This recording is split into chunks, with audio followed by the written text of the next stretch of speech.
5 people. Red meter standing by.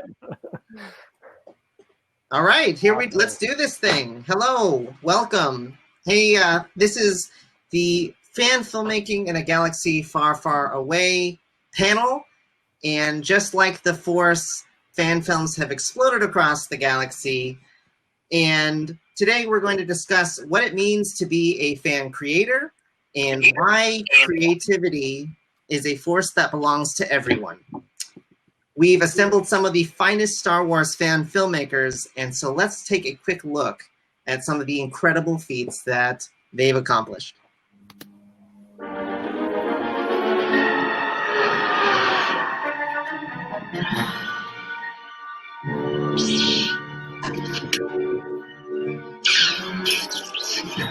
I have you now.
Oh, okay.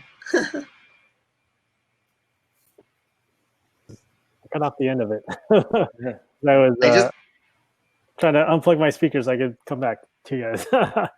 But yeah, let me starting off with Joshua Hoh, who you just met. He is a writer, producer of fan films like Steven Spielberg and The Return to Film School, Star Trek Wars, and Ash's Homecoming. And then we have Jason Satterlund, an award-winning film and TV director for over 25 years. He travels the world creating feature films, TV series, commercials, music videos, and documentaries. And then we have Wesley Chan, a filmmaker who is a founder of Wong Fu Productions, whose YouTube channel has over 3 million subscribers. And we are all hardcore Star Wars fans. And guys, thanks for coming. Yes. Thank you. So yeah, why don't you, each of you, just tell me about your film and what inspired it? Let's start with Wes. Oh, that's good. Who's gonna go first? Yeah. First, thanks for putting that reel together. That was really cool. And I'm featured in one of the shorts, but I think you actually have 3 shorts that Wong Fu Productions made around Star Wars. And they kind of vary in degrees of comedy to drama. The first one is kind of like this. It's like a boyfriend introducing his girlfriend, his new girlfriend, to his group of friends that all love Star Wars, but she's never seen any of them, and she kind of plays along as if she has, and it all kind of falls apart. But that was kind of like, we love Star Wars, but we also don't want to alienate the people, no pun intended, that don't know Star Wars. You know, we want to include them in, but I think it's a good understanding that it is a very strong fandom, and you know, there's varying levels of how much you're into it. So that was kind of like a little commentary on trying to bring people new into Star Wars. And then on the more serious side, we did like a hardcore fan film that takes place during A New Hope, and features some Asian American leads. And the most exciting part of that project, besides working with George on the music, is that it fits very, very nicely into canon. And it was made years before any of the prequels or any of the new films. So I'm really proud. I remember texting you when we saw Rogue One, and we were like, oh my god, it was so similar. The concept of the kyber crystals and stuff. So I've always been interested more interested on the non-Jedi stuff. So more just like the regular, world people that just are trying to get by in life. So that's what that fan film focuses on. And it kind of it follows two brothers as they make their way to the rebellion. Yeah, it's called Way to the Rebellion. Jason, tell us about your fan films.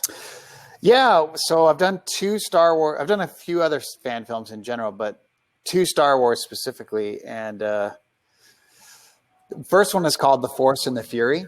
That was done. I was in Portland at the time, and I kind of wanted to make a film that, because anytime you see any sort of sci-fi thing, it's either, I should say, Star Trek or Star Wars, you're always seeing the captain or the chief lieutenant or the people in charge, but you never really see like the normal people. And that kind of always fascinates me of, who works in the underbelly of these ships. And so I kind of wanted to tell a more human side of the story for a Jedi, like not a Jedi, not anyone you've ever seen before, but a totally unique, normal Jedi and what they would do right after Order 66. So this is essentially an aspect of the Jedi life that I hadn't seen explored, which was the monastic lifestyle of a Jedi, how they give up their, they can't marry. And really, it's a love story about how he just destroyed the heart of somebody, and it turned her, apparently she had Force tendencies, so it turned her to the dark side, and she chases him down through this woods. I just totally spoiled my own film. I just realized but without even realizing it.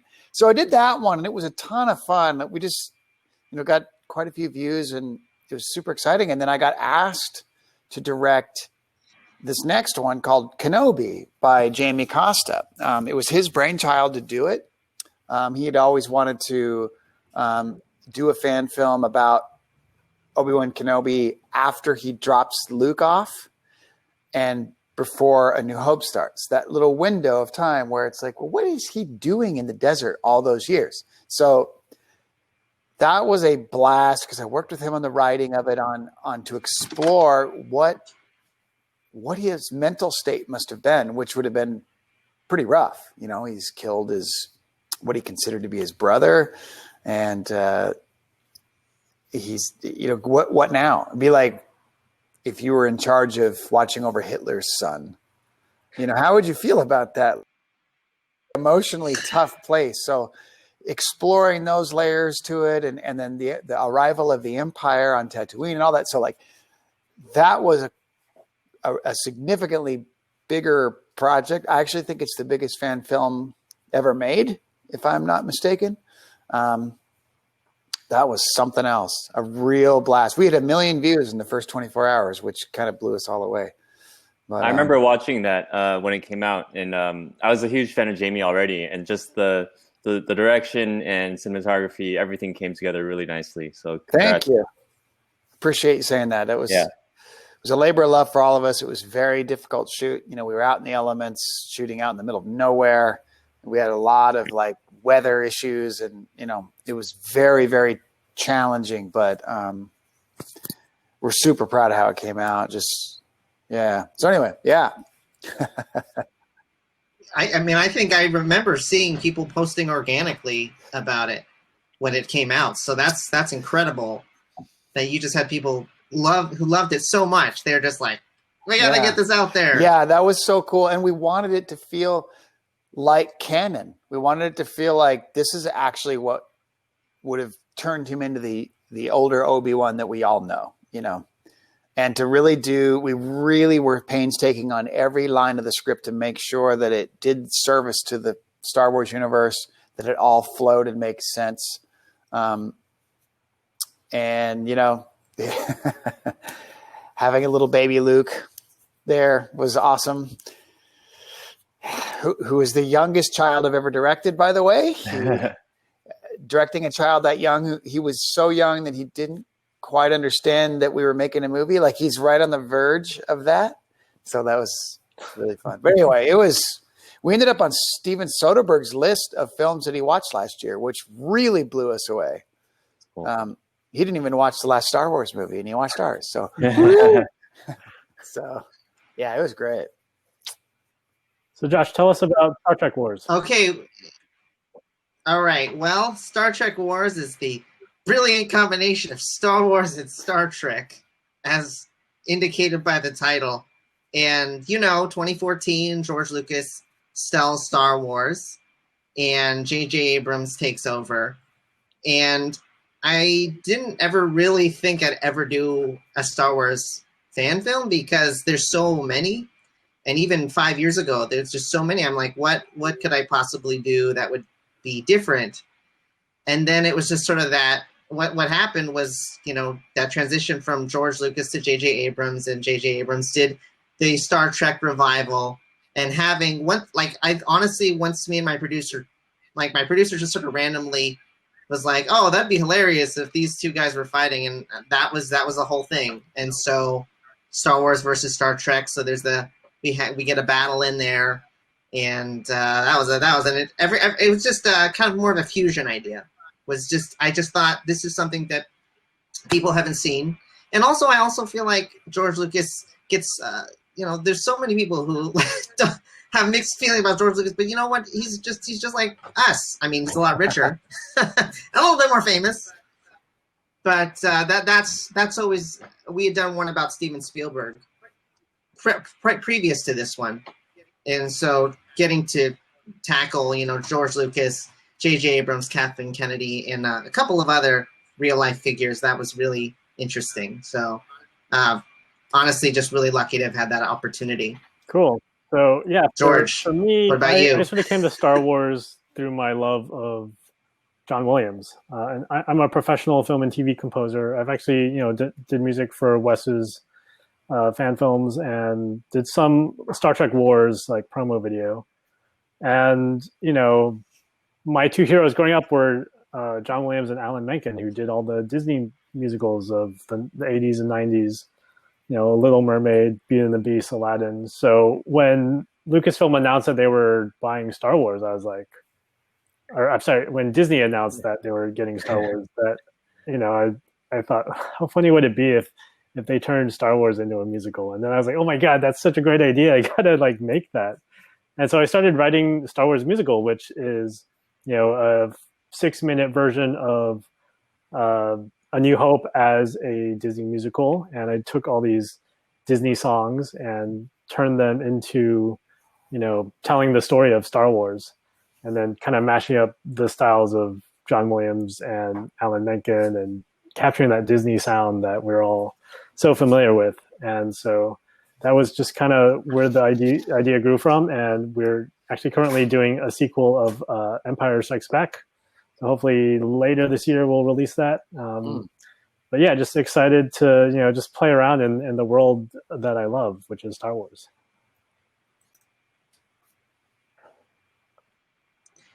All right, so I'm going to move on to the third question, George. In creating a film based on a copyrighted property, what should other fan filmmakers know before they begin? Because I feel like that's the main question. One of the biggest questions I always get asked: what considerations or hurdles did you encounter making something based on Star Wars? I think that if you're going to go through all the work and trouble of creating a film that you can't make money off of, you just have to be so passionate about it. Like, it just has to be something, I have to do this because I love it. That's the only reason why. Mm-hmm. Yeah. Yeah.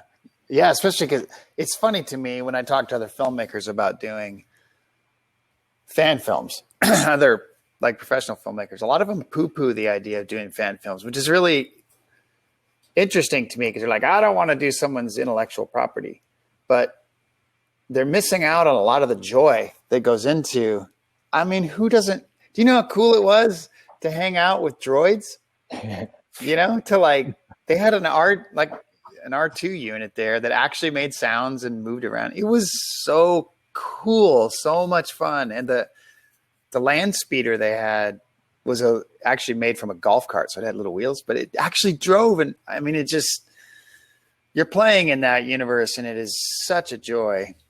You know, Lucas created this world for us to play in, and they allow it.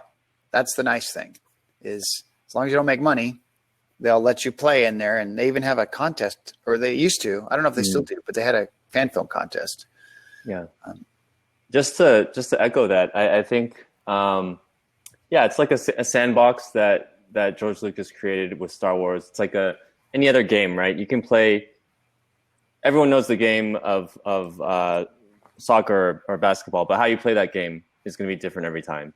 And I think, less on the technical side of what you should and shouldn't do. I think what we've done is really explore a new way of telling the story, or finding like an in-between of something that wasn't fully explored in the saga. And that's where I think the fan films really shine. And it's where it's challenging too, because you're given the rules, you're given this universe. We all know the look of Star Wars. It has this retro vibe, but it's also futuristic, and figuring out those things is the most fun.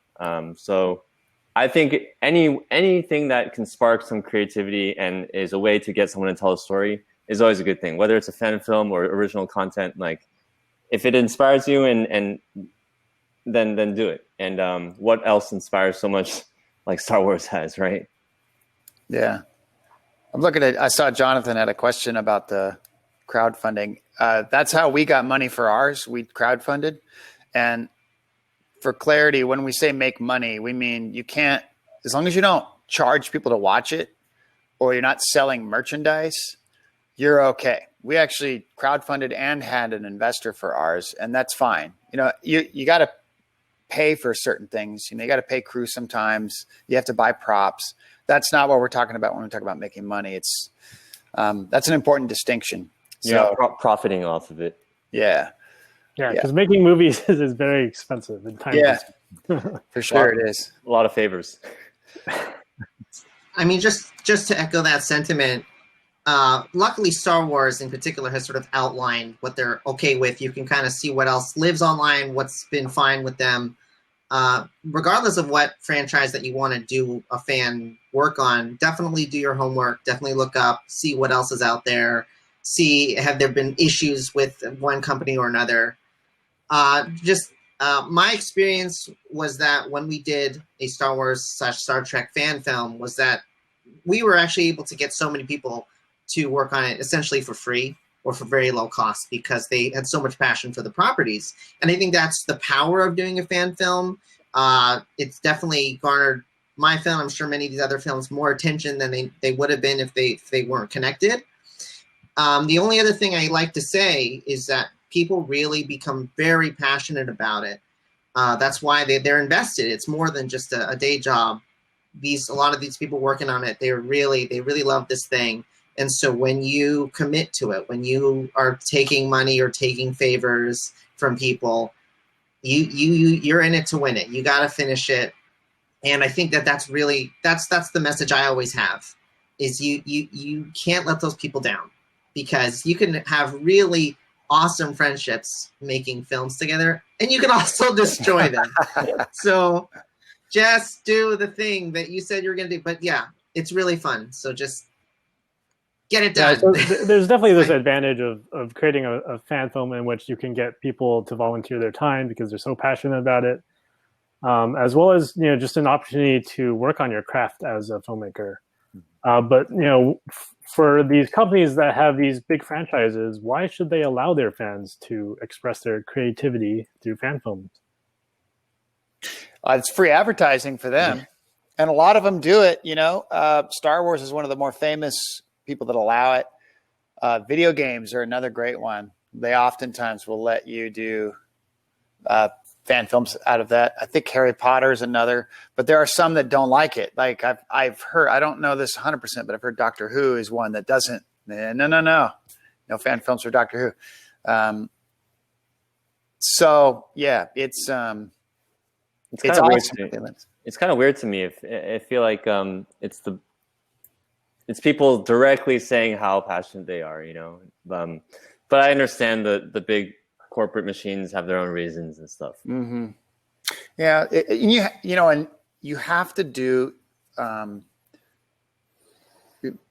proper homage in the spirit of whatever world you're playing in. So with Star Wars, you can't have a bunch of swearing in it. You can't have nudity. You got to because I think you'd have issues if you went there. Yeah. You can't have Han Solo murdering children or some crazy thing. You got to you really play by their rules. But I will say this, that I've noticed that if you're an aspiring filmmaker and you want to make something like this, it's such a smart idea, because think about it like everybody needs practice, right? We all have to hone our craft. We have to practice somehow, some way. And if you're going to make a narrative project, say it's a short, you want to make a short film, you can make your own short film. And if you do that, every time you pitch it to somebody to watch, like, I made this cool film, it's about a couple that falls in love and then they get a divorce and he's trying to win her back. And then they end up in this car crash. And you got to, the first question usually that comes back is, how long is it? I'm like, oh, it's only 10 minutes long. Oh, okay. Yeah. Well, send me the link. I'll check it. You have to talk them into watching your project. Right. And the name of the game is to get as many eyes on your work as possible. So if you make a Star Wars film, you say, it's amazing to me. Like, people will say, what are you working on? I just made a Star Wars film. No way. I love Star Wars. Where is it? Where can I watch it? Oh, it's called Kenobi. It's on YouTube. Boom. That's it. That's all the sales you have to do. It's a great way to get your work seen. Yeah, and actually, when you think about it, after the original trilogy of Star Wars, what kept this passion alive, aside from the original trilogy, was fan films, until we finally got, the prequels and then the sequels after that. But it really was, for them, the fan films that kept the audience engaged and wanting to see more Star Wars, and eventually that led to more Star Wars. So, it's a win-win, right? Yeah. I think that these companies want a franchise, right? They want the fans. They want stuff. And I think I'm a big fan of Weird Al. And I think there's this saying that it's like, okay, if you've been parodied by Weird Al, you've made it. Because it's that parody element has validated, oh, wow, you could do a parody because people know about it. And so I think that companies should embrace all sorts of fan art, as long as they're not making $1 million or something, and just see it as part of, it's kept the Star Wars property alive during huge spans. I think that alone proves that these companies really do rely on that, the fans, to kind of keep it alive. So, yes, companies. Yeah. Let us know it. Oh, go ahead. Don't sue us. No, go ahead, Wes. I was just gonna say, and even if, like, on the representation side, I'm a huge fan of Star Wars, and Wong Fu Productions. What I do, we really try to present Asian Americans in a good light and in leading light, but not in the most traditional kung fu action roles that you might see on Hollywood. So for Way to the Rebellion, it was a chance to show characters that you didn't see in the original trilogy, but in the universe of Star Wars. And I thought that was important. And, and seeing the newer films, seeing that echoed, for whatever reasons they did it, I just thought that it's nice to expand the universe in that sense, right? You have aliens and stuff, but let's see some Asian Americans too. And that was nice. And I was proud to do that. And I think, growing up, I wanted to see something like that too. So it's more than just playing. It's more, whatever you make has more meaning than you might think is what I'm saying. Yeah, you definitely explored that concept with the first Asian Jedi, where it was like basically an audition for an Asian Jedi character. Yeah, which was well before Chirrut and was that his name? Donnie Yen. Donnie Yen's character, right? Yeah. Oh yeah, we had an Asian Jedi too. Yeah, that you did. Yeah. So tell me, how has your film benefited you and the larger film community? Ooh, who wants to go first? Why don't you go first, Jason? Me? Oh, well, as I just said about the getting people to watch your work, what I've noticed is that, again, the name of the game, if you're a filmmaker, is getting people to see your work, because the more eyeballs see it, the more it can get you into a room. And that has absolutely happened to me. I mean, for one thing, I got to direct Kenobi, was asked to direct it because of the first fan film I did, Force and Fury. So that led to that. And that has also, I can't say that it's, I watched your film, here's a job. It hasn't been quite that direct, but it has totally gotten me into rooms. Way, way easier than any other short. I've done a lot of shorts over the years. Nothing has opened the door quite like a fan film has. And it's happened to me multiple times on multiple occasions. It's helped so much. Not to mention the fact that the people I've met, from producers to cinematographers to actors, all of it has vastly expanded my network, which also leads to other work. There was really no downside to doing any of these. Right. I have to echo what Jason said. For me, I mean, part of the impetus of creating Star Wars musical was to promote myself as a musical creator. And, it has led to meetings at Disney for me. I met with Imagineering, and then they brought me in to pitch music for Galaxy's Edge, the theme park, which I did, and then I came with this great idea of how to create a song for the cantina that would be like a slave spiritual from the planet of all the Twi'leks, and so I had this great idea of how there would be this backstory to the song, and then I found out they just wanted pop music. So unfortunately, you won't hear my idea in the theme parks, but this is what led to the meeting, and forming connections that will hopefully at some point lead to me maybe getting to write music for some kind of Star Wars property. So, and yeah, definitely expanding my network, just meeting people who are, Star Wars fans themselves, who might otherwise think, oh, just another composer, who cares, But then oh, you did a Star Wars musical, send me that link. I want to hear, and then that you form that connection, and hopefully, in terms of career, it builds that network that will lead to things down the line. Yeah, it got you in the room, and they may not have hired you for that one thing, but they remember you. And exactly. That's how it happens all the time. It happens with actors too. They'll audition and not get the part, but they don't realize that the director's going, I like that guy. Yeah. They'll hire him for some other film down the line. It's like this crazy, weird connection thing, but that's what's happening. Yeah. It is happening. Yeah. But you go ahead, Wes. I was just gonna say it's such a big undertaking to do a Star Wars fan film, because you want to get it right, and I think that's, for me, it's either do it right or don't do it, in these kinds of projects, and in that sense, it really does hone your craft, and you have to think about every single aspect. I almost feel like Star Wars, like George Lucas created this universe to make it more difficult for fans to make his films, because he chooses these outlandish locations and things that are very hard for normal people to do. It's almost like he's making it more difficult for us.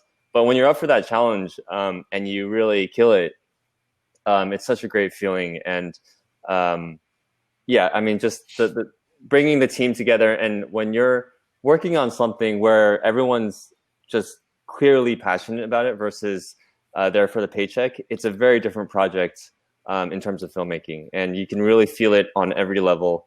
So I think when you have chances to do a fan film, it's good for a personal reason too. It doesn't, it might not get you into the room, it might, but even if you tackle that fan film, Star Wars fan film, and you just learn one thing, that's already worth it, I think.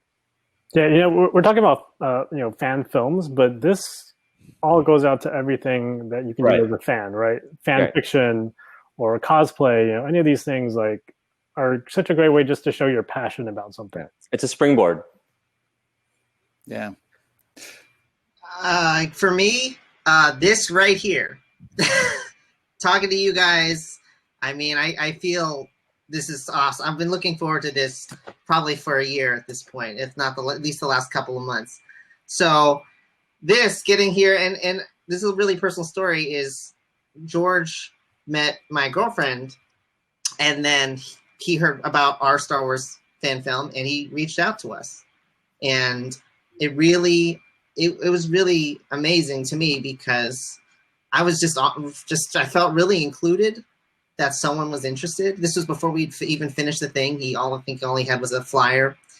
And since then, just a series of connecting with people over Star Wars or otherwise. We've been able to shout out to Geek Fest film festivals. We've been able to tour with them, same as George, and go to conventions with our film. And it's really kind of just building your team and your connections, because it really then led into our next project. And we get to meet fans. Yeah. I mean, I met a fan at D23 who was dressed in a Darth Vader costume, and he started singing the lyrics to my Star Wars music. No way. It was amazing. Wow. That's legit. That's really good. I got it. Next question. I did want to say one thing about, as far as what Wes was saying about doing it right. What I've noticed on a lot of fan films is that most people focus on the spectacle of Star Wars, and very few seem to focus on the story of Star Wars. And it's very easy to fall into the trap of, we're going to make a really cool lightsaber fight. Because it's cool and flashy and all that, and that's fine. But I mean, how many fan films have you watched where it's like it starts with a fight between two people and you have no idea who's fighting? You're not emotionally drawn in. Like, one's in black, one's in not black. Yeah, right. Oh, okay, good guy. But I mean, the thing is, when I first saw A New Hope back in 100 years ago, I remember. I was a little kid, and I remember there's all these characters that you just fall in love with. And I remember, like, my brother and I felt like I was C-3PO and he was R2-D2. Like, we totally connected to those two characters in that first Star Wars. And that's what it's about. It's all these diverse people, and it's a story first. The spectacle is just layered on top. We really focused on that on Kenobi. In fact, the entire way through shooting, we were like, if the whole world falls apart, and, for example, our truck with all the props in it got in a car accident on the way to set. So we didn't have a set for the first day or so of shooting. So we told each other all the way through, we are going to focus on story first, spectacle will be last. And that's exactly what happened. We had wind and all kinds of things. We focused on the story to make sure that was right and the characters are correct. And then that only left us one take for our final lightsaber battle. One take. So everything you see of him, wow, if you've seen it, when he's fighting the stormtroopers, that was one shot. But it works because the story is already there. So please, for those of you who are making fan films, please take the time to, it's not the sexy part of it. It's you by yourself typing on the keyboard, but make sure that story is solid. Everything else will be layered on top after that. I think it's the ones with the strong story really shine through. Mm-hmm. And with Weight of the Rebellion is just exactly the same. I mean, I don't blame people because that is what catches your eye first. And I would say if you want to make a cool lightsaber battle, just lean into that and say, this is just going to be a battle, versus trying to develop the story so that your lightsaber battle means something. And for me, I most it was very literal. This is a little bit of spoiler, but like Kit, the character that creates this lightsaber, I wanted it to not work. Like the moment he needs it, it doesn't work because he's not a Jedi. He's just a regular kid that wants to be. And in the end, they're just running away from stormtroopers. But there's so much more investment in that than these cool moves and slow motion and force powers, because it's really about what would motivate someone to join the rebellion when they feel like they're not part of that fight. So finding the story, I totally agree with Jason. That's what really sets the fan films apart from each other. Like the really excellent ones, you get invested in the characters. But I'm not gonna say like don't start with the epic battle, because like we said earlier, if it's something that inspires you to create, then that's awesome too. So I guess our next question is, what message would you like to tell the fan community during difficult times?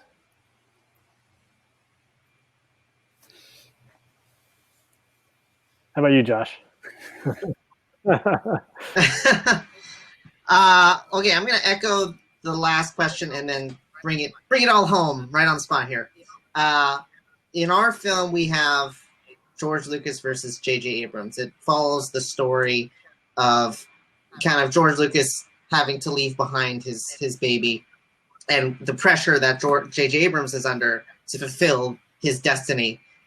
And it comes to head in this battle. And the thing is that it really becomes a story about, these two opposite sides who are at war with each other, but they're really all part of the same whole. And so I think that's really important. Whatever film you're trying to make, figure out what you want to say. Really figure out, because that's what's going to stick with people. Yeah, we've seen so many versions of a battle or a gunfight or whatever. You need to have that message. And so for me, I feel like right now, when I look back at that film that was made, we made it 5 years ago now, it's really interesting to see how almost like the purity of the message of coming together and learning to appreciate each other, even if we have different points of view. I think that's somehow has become more important than ever. And like Gene Roddenberry and Ciliary, that was something he wanted for Star Trek, was to see everyone. And same with George Lucas, the Force binds us all together. So those themes come in those ways. And just during difficult times, one thing I came across a couple months ago was this pyramid of needs. And so at the bottom, you have survival, you have safety, you need food, water, shelter, you need love, you need community. But then the very top is sort of personal creativity, enlightenment, self-fulfillment. And so if you're creative, and that can come in all forms, it could even just be doing whatever you like to do, but just find some way to express yourself and be creative, especially right now. I feel like that's how we're going to get through it, and hopefully send out good messages at the same time. Difficult times. Sorry. Difficult times. Did you mean difficult times as far as COVID and quarantine? Or or the Empire, Empire. building Death Stars. the souffle of the fun thing times. Is, those of us who do film, we're really lucky to be able to be in a storytelling industry. I mean, if you take a look through history, when the Great Depression happened, movie business boomed because people needed an escape from their lives. Musicals were really popular during that time because it just lifted everybody up. And what we get to do is exactly that. And especially when times are tough, to be able to do stories. I feel it's an important responsibility to because you can wrap somebody up, you can show them new things, you can make them feel, you can teach them about a subject, you can get them to see things in a new light. It's really an honor to get to do it. And you can really, I take it really seriously, the craft of storytelling, because it has a lot of, Plato said, he who tells the stories rules society. So there's a lot of responsibility in it, and it's an amazing thing. When we released Kenobi, you wouldn't believe the amount of messages that we got from people. Some people, even after the premiere, came up in tears and just said, thank you. We feel like the last few Star Wars films were kind of soulless, and finally there's someone that brought me back to my childhood awe, and we got to experience that again because of what you did. it's really great to do. I mean, that's the best benefit of all. And yeah, I don't know where I was going with that, but No, I think you went somewhere. Yeah, that was beautiful. Go ahead, Wes. That's such great answers. Well, yeah, I guess talking about this year specifically, people are indoors a lot more, so that means there's a lot more time to watch things that we fell in love with. And I think there's a big part of our community. When I say our community, I guess I'm talking about the Star Wars community. I think there's varying levels, right? I think there's people that recognize that they're big fans, but they might not have actually seen the films for a while. So like revisiting those now is a great time to do that. But also like what Jason was saying, this responsibility and storytelling, it's really tough to get in the creative mode now. I think there's like this idea that, oh, we're going to be at home, so we should be creative, but it's actually really tough. We're thinking about so many different things. We're worried about the future, but I think for fan filmmakers, if there's a way you can channel whatever concern, whatever hopes, dreams, fantasies you have in this time, channel it into a story, however big or small, inspired by your own feelings. That's a really great way just to keep yourself sane and also be productive too. And I think it doesn't have to be a huge epic story in the Star Wars universe. It can be a moment, just one moment or a scene that has your favorite characters, or maybe just a few of the things that you love about Star Wars. Bring them into this world, because right now what we're living in is way scarier than the stuff that we're seeing, in Star Wars. So there's a lot of inspiration, good or bad, that you can take from life now. So I'm excited to see what people create based around the times we're living in. I know it's like it can be pretty negative, but I think there's also a lot of hope as well. Yep. And I have to say that it's been so great to have the time to there's so much good storytelling in Star Wars even now. I mean, you could argue about the movies, but there's The Mandalorian, there's Clone Wars, Jedi Fallen Order. I mean, these are all things I've been enjoying in my free time. And I mean, what better time to kind of really dive in and maybe rewatch the Clone Wars or something and really, find the details you maybe missed the first time. So Jonathan asks, what defines your favorite fan-created characters?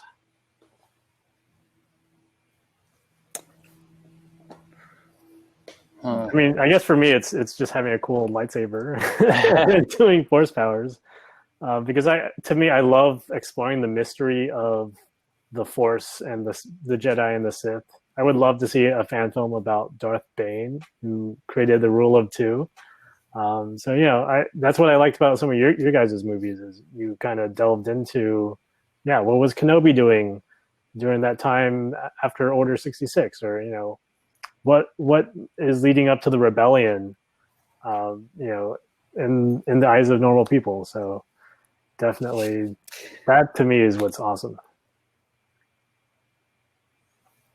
Wes, you want to go next? Sure. For me, and it's shown in the film that I made, I look for how much I can relate to that character. And it can be as simple as just what their motivation is in that story. And I won't say that just because, I didn't really focus on the Force and the Jedi and Sith as much, but the character within the short is very much infatuated with the spirituality of that. So I think, and the character within that, he kind of treats it like he's like a young kid, and he wants to be a Jedi so much, but he's not. He's just not, and no matter how much he tries, he's not going to be. But that doesn't make him any less important or special. And when he's like forced to confront that, he grows up a little bit. And I think just the relatability of characters is really what draws me into a story. And the fun part of it is finding ways to be relatable in this extraordinary world of Star Wars. Yeah, As a director, I tend to be more intuitive. I think inside out usually. I'm always thinking about the core of the character and where they're coming from. And when it comes to, well, in Kenobi, we didn't really invent too many characters, but the exploration of what is going on inside, like, for example, there's a few scenes between Uncle Owen and Kenobi, and, you know, they don't really like each other.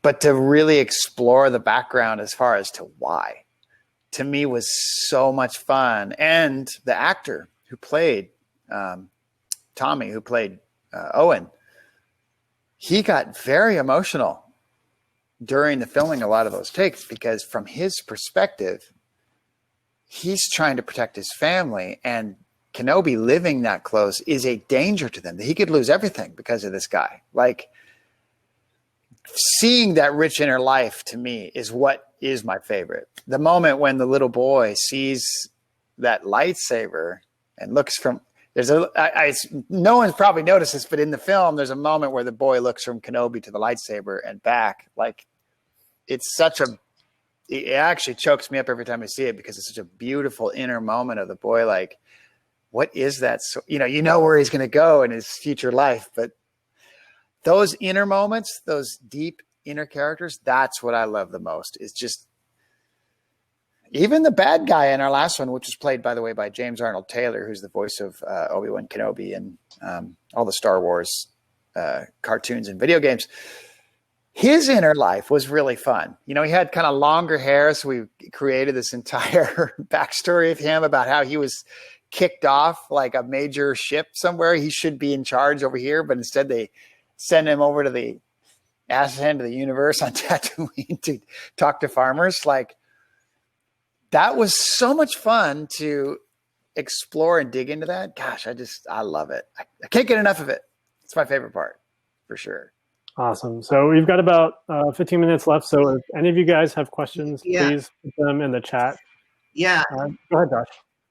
Yeah, if anyone out there has more questions, put them in there. If we have time, we will get to them for sure.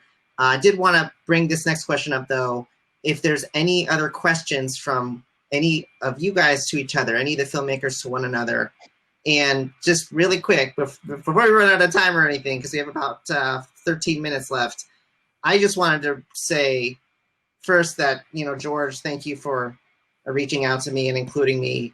And it's honestly just really validated me over the years. I mean, I just feel like I'm just a film student or former film student and just doing my own thing. And Wes, been watching you guys for clear over 10 years, and what you guys have done for, the Asian American community, and just, thank you, Doug. I mean, it's just incredible. And I really hope that you guys just keep going and keep doing whatever it is that you guys want to do. I'm always a fan. And then last thing is, cutting the reel together. It was just the 2-minute reel that we saw earlier. That was really interesting, because I'm not used to cutting other people's footage, but I really started to get into looking at all the little moments, and Jason, just really, like, I was having issues because I couldn't decide what 3 clips I could use to me, because the whole thing was just, and so it's just really incredible to see, what does an experienced filmmaker, I can see it all in there. So I just want to say what an amazing film. So thank you for doing this with us. Yeah. So sorry, a little aside, but any other questions? Yeah, Jonathan actually asked, are there any obscure characters, planets, groups that you would want a series or film to focus on? I would just jump in on that. Like I said, I would love to see Darth Bane, but I would love to see the Old Republic expanded into something on screen. There's so much room for storytelling there and interesting characters that I'm sure they have stuff planned at Lucasfilm. So hopefully we see that someday. Yeah. I'll jump in. That's a fun question. And I think I saw there was a topic earlier, but I think Rose deserves a better story. Yeah. I really just, It was like, anyways, yeah. I think when I say that, everyone knows what I mean by that. On the more mainstream side, I will say I can claim that I was a fan of Boba Fett before all the hype. Mainly because of my brother. He's 4 years older, and he used to dress up as him for Halloween. I'm like, who? I don't even know who you are. And then he introduced me to this character that like had no lines. And but I had this comic book a while ago, and I think it's about Boba Fett hunting down someone that's mocking or mimicking him. Like he has the same costume and everything, and he's going down to hunt this imposter down. And I thought that would always be a very, very cool side story or something to be made into live action.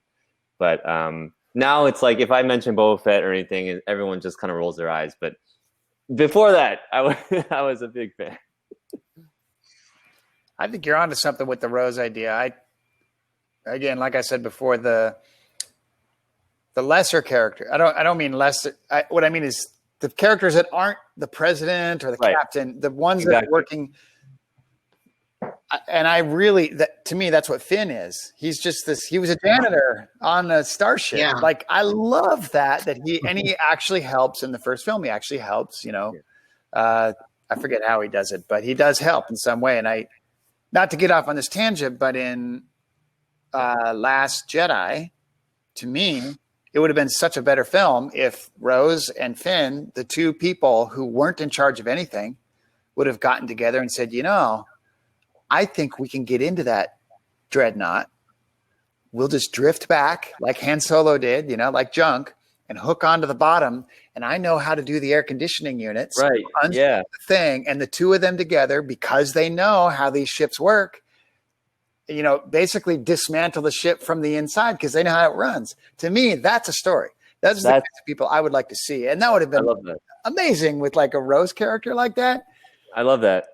You don't want an engineer loose on your ship like that. You don't want somebody they could suddenly turn. What if they turn off all the processing machines or something? It could. They could have been the secret weapon. They didn't need to find anyone else. It could have been that. Exactly. They didn't need a code breaker. They could have done it. Or what if they just turned off the anti-gravity and floating around? Like, and we're into Star Trek. Yeah. But, I mean, just to go off of that, when we made Star Trek Wars, one of the fun parts was I wanted to finish it before The Force Awakens came out. So all we had to go on was the teaser trailer. That's it. And so when they introduced Finn, I was like, oh my God, that's going to be incredible to see Stormtrooper's point of view, right? Always been faceless.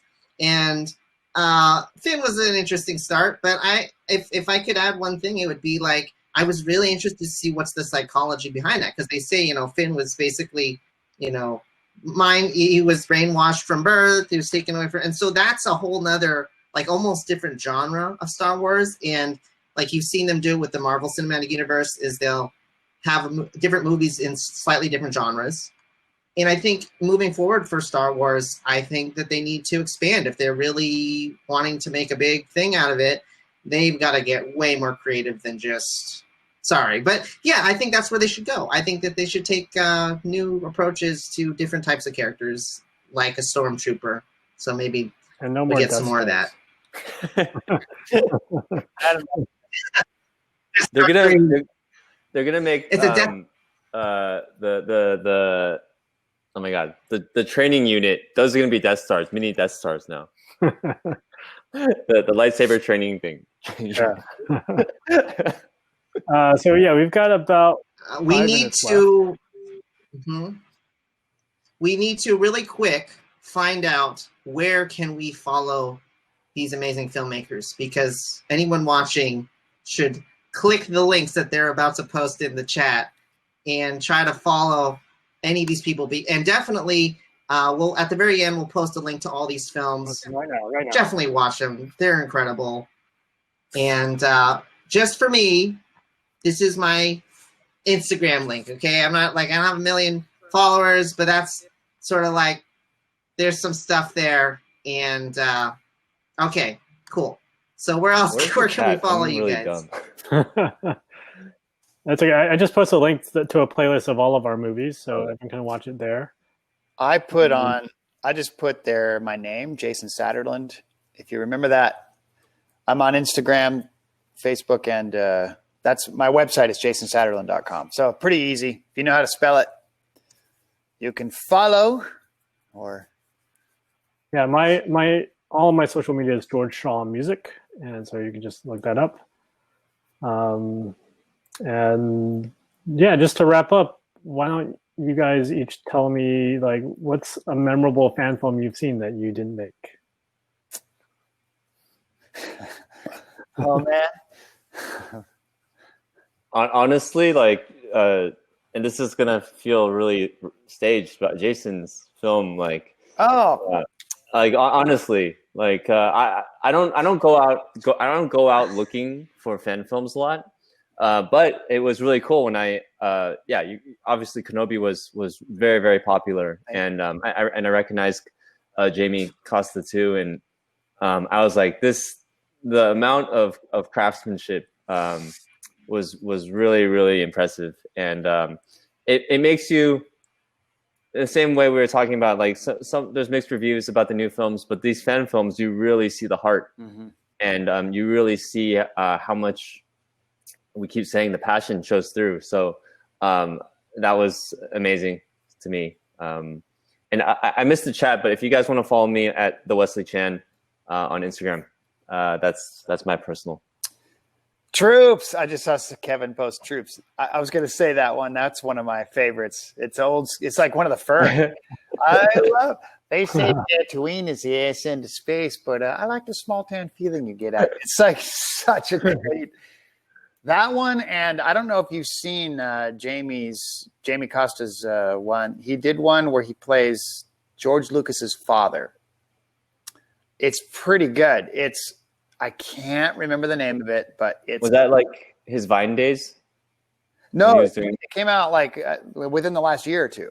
Oh, okay. And it's about, it's basically got all the elements, like the Nazis. It's got a bit of Raiders. It's got a bit of Star Wars, and it's all. I wish I hadn't blanked on the name, but it's a pretty clever film. I know they shot it in Morocco, I believe. They went all out. It's quite good. It's quite good. If you probably look up Jamie Costa on YouTube and look for that one. It's a story of George Lucas. And I have another one that's about George Lucas. It's called George Lucas in Love. It's like a spoof of Shakespeare in Love, but with George Lucas writing Star Wars. And it's great because I went to USC, which is where George Lucas went, and it's about his student days and how the things around him inspired the story for Star Wars. So, and actually back then, like, there was no YouTube, so I actually bought the DVD to watch it. Nice. And I'm sure you can find it somewhere online now. Y'all stole my answers. I remember my answers. Rebel Scum. Do you guys remember that one? It was on Hoth. I thought, and they had done the actual stop motion. So I thought that was impressive.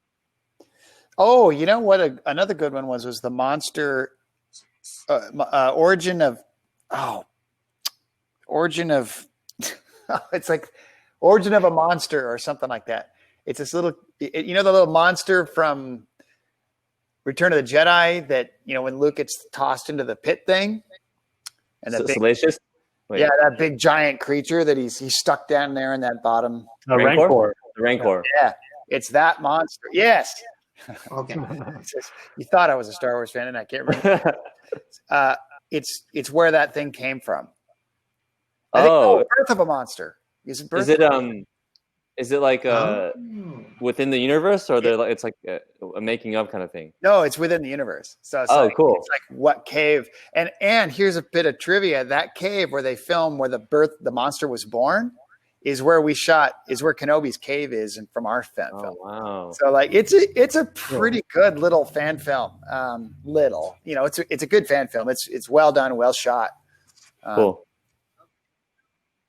Okay, so really quick, guys. If we get cut off, I don't want us to get cut off. We need to say thank you so much to Richard and Sarah Wolowski from Skywalking Through Neverland, as well as the entire Force Fest team for making this happen. Wow, this incredible amount of work. Thank you so much. Donate, George, donate to where Make should we a donate Wish.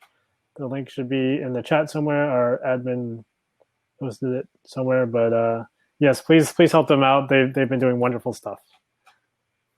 And thank you all for coming and listening to us chat. Yeah, thanks everyone, and it's an honor to talk to you guys, to share the screen with you guys. Agreed. Yeah. It's just wonderful sharing our love for Star Wars with all of you. So, and thank you guys for being a part of this. Thank you so much. Thanks, guys. I think, do we just keep going till they shut us off, or?